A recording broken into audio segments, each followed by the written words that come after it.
I'm Captain Kathleen West, and I'm the Flight Commander of Scheduling at the 45th Reconnaissance Squadron. My name is Kathleen-West. To me, this is significant because it signifies progress. If you think back to 1988, I believe, was when they first let women into combat aviation, and now we can fill a whole airplane with every position having a lady on it. I just think it signifies how far we've come. And in one of the other flights that was canceled for COVID, we weren't able to actually do that, so we still have some room to go. So to me, Women's History Month is important because it signifies the contributions of women to especially military, the military legacy of our country. I'm the granddaughter of a Rosie the Riveter, if you will. That's what my mom calls her, like, you know, the people that did what she did, Rosies. So when she was in her late teens, World War II kicked off, and her family was very poor. Her brother had polio, so to help make ends meet, she took a job working for Harrison Radiator in Lockport, New York, and they made cooling systems for guns on destroyer ships. And when the war was over, you know, she lost her job, and it was like people didn't recognize the contribution she had made, and the people and like the women of her generation had made. So for me, this is kind of a legacy thing for my family, but it's also to give thanks and homage to the sacrifices that the women of the great generation made too. I think it's important that we remember that we still have progress to be made, especially in the workplace sometimes, because you might be faced with an uncomfortable situation, whether or not it's intentional, and you need to think about, especially as a woman in the military, how you can respond to it in an educational tone rather than, you know, being angry back or responding in a way that's not productive to change. I think I already mentioned it a little bit, but I think it signifies progress, and it also signifies that women can excel in STEM-related careers. And I think for me, I'd like to see a world where little boys and little girls can pursue their dreams and not worry so much about gender stigmas that are placed on certain jobs, like women in the military, or maybe men in teaching young school-age children, or, you know, there's all these stigmas sometimes around jobs about what's more suited for which gender, and I like to see those sort of things dwindle down, and maybe with this flight we can do that.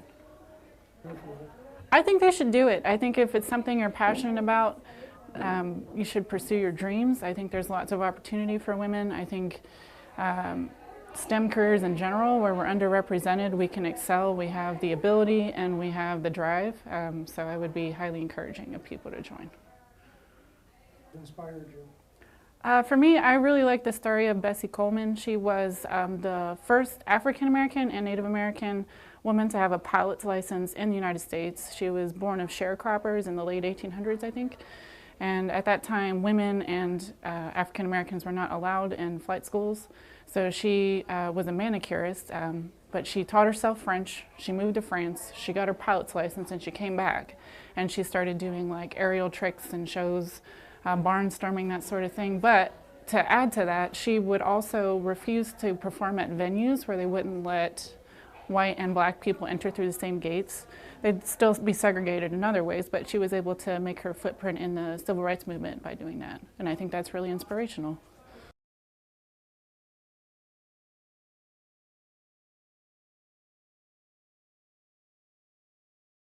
So I am Staff Sergeant Kyle Beers. I am a linguist with 338 Squadron, and I'm an instructor. So the name is Kyle, last name Beers. Women's History Month. It's not something that I'm consciously aware of up in the forefront on a regular basis, but hearing my leadership and my coworkers talk about it, seeing that the wing is doing something to appreciate it, it's nice to be appreciated. I think it's an important message just to see that we are appreciated as women and noticed to be the minority in the Air Force or the military in general. So the message here is just, I guess, up front that it took a lot of effort and coordination across multiple squadrons to get just one crew together. And I think if they just noticed the effort behind that, I'd be pretty proud of that effort. I think the importance behind the all-female crew is just that it's not an easy thing to accomplish. My entire career, I've flown as the only female aboard a crew many times. Not that that's a problem, but it's just something that happens. So having the chance to probably for this first time have an all-female crew is just really special because it's never been done before, as far as I know. Those who might be considering an Air Force, I'd say go for it. I come from a military family, and the only one female-wise was my mom, and it's just something that is special. It's something to be proud of. So if it's interesting you, go for it. Don't let your gender hold you back. If I'm being completely honest, there's no specific name that stands out for me, but anytime I see another woman in a uniform, regardless of past or present, there's just a sisterhood and a camaraderie there for me, and that's probably what my answer would be. The lack of sounding too simple, I just say, look how cool it is, look how fun it is. Let's do this together. Is there anything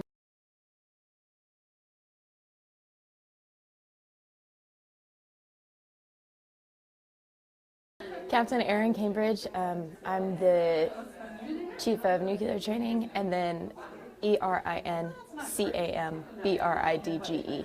Okay. Now the hard part's over. I think it's to represent that women are here and we're flying and we're working hard just as much as anybody else who's in the military. And I think it just shows how far we have come. I think there's still a lot of work we need to get done, but we're here and we're representing, and it's to show all the other women that you can also do whatever you put your mind to. Kind of along the same lines, I think it's not saying that we need a pat on the back for what we're doing. I'm so grateful to be in the job that I'm in, but it's to remember all the women before me that had to work really, really hard to get to where they were and to break the pathways that led me to where I am today. Yes, I do, because this is not the normal day. Usually it's, one female and a sea full of guys, and while we love being part of the military and we love our fellow wingmen, for the most part, this is a really rare opportunity, and it definitely was surprising how exciting it was to see an all-female crew briefing this morning. I'd say to not be scared. It's definitely not easy, and sometimes, let's see, how do I put this? Yeah, it's not easy, but it's 100% doable, and I've had a lot of great support, and I just wish I didn't go in with like this idea that I had to prove anything, because you really don't. Just be good at your job, be good at what you do, and always be a team player, and you'll do great, and I think it's definitely worth doing it. It gives you so many opportunities. Just getting to see all of these awesome things. I've gotten to fly in a fighter jet, going through flight school. I got to do acrobatics, and then being privy to a lot of really cool knowledge. And I know going forward, I have the skills and the job set to pretty much take on whatever I need to take on. I think just the idea, like the first Air Force female pilot, and without getting too detailed, a lot of those women had to go through some really horrific things to get where they are today, and had to go through a lot of rude, awful comments. I don't have one in particular though, but yeah, just any of like the first females are amazing, and just how they took it and they ran with it and they made it happen, regardless of what society thought about them. Just like the benefits alone, getting your college degree, getting to learn how to be a leader and work through your struggles and really highlight, who you are. And I don't think there's any other job where you can, get time off, have the support system around you, and get paid to go travel and see the world. For me, it was significant because, no women in my family had really ever left like Texas or just like pursued their own career, which was normal, and they're amazing women, but for me it was really significant because I felt like I was the first woman in my family to set out and be like, I'm gonna move and I'm gonna go after my career first and then worry about family kind of second. Graduating flight school was not easy for me. I was not really naturally wonderful at it. I had to work really hard. And I think just finally getting through that, and it was kind of a breath of fresh air because I was finally done with school.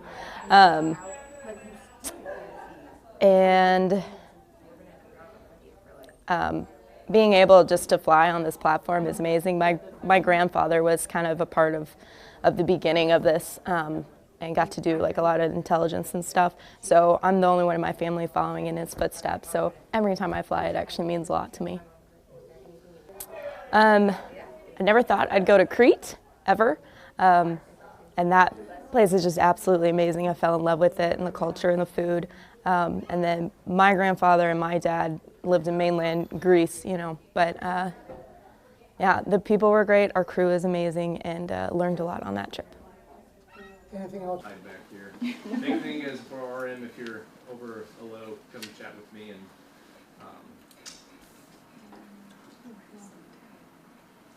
Everybody good with that? all right, you can go next there. Still low. We are in batch phase 2. Next slide. Supposedly, those are all back in. I'll let your front end brief anything that they care to brief on here for the plan. Really no changes. And I think that's just your belt boost area there. Cool, next slide. We also have the radio available for 311 if you want to try to contact us. It works. I'm Staff Sergeant Lutterman, giving Sergeant Rubishko her recurring instructor to you now. Probably the main difference you might see is a longer flare landing distance. Prior to engine start, and then it'll be your crew entry chute up front. Will be giving me tacks and ladder if it's not already in. Get your gloves on before climbing down. Also, it's wet out there, so be careful if we do have to egress for any reason. It will be slippery. And there are 26, so I'll count for that, plus maintenance if we have them. Any questions? Okay. I can pass it up. Yeah. And just for continuity, up is full, down is empty.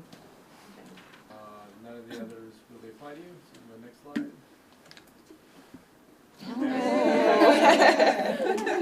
I asked her, do you Okay, you guys think it's together. How long have you been doing this?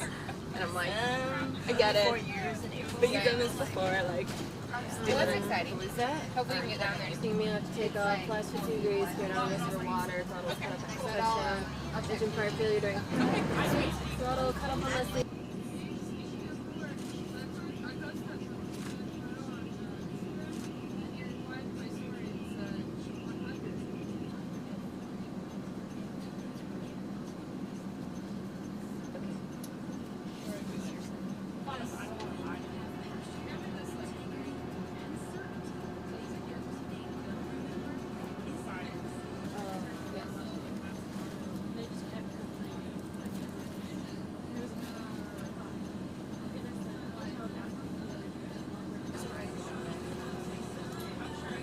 For everyone, at 8:30, engine starts.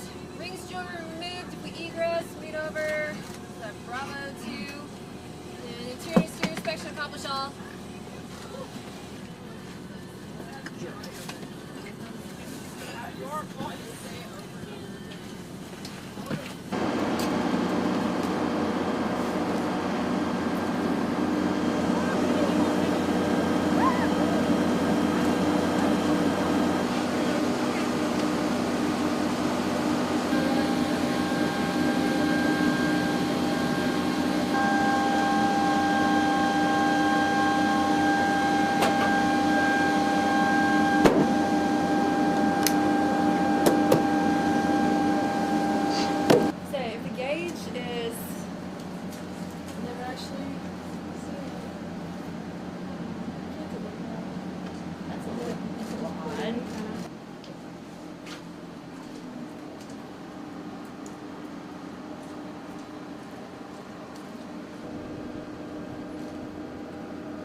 Set rule. I could always look that up, though. Yeah.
Only when they're standing there with something on it. Ground movement flaps.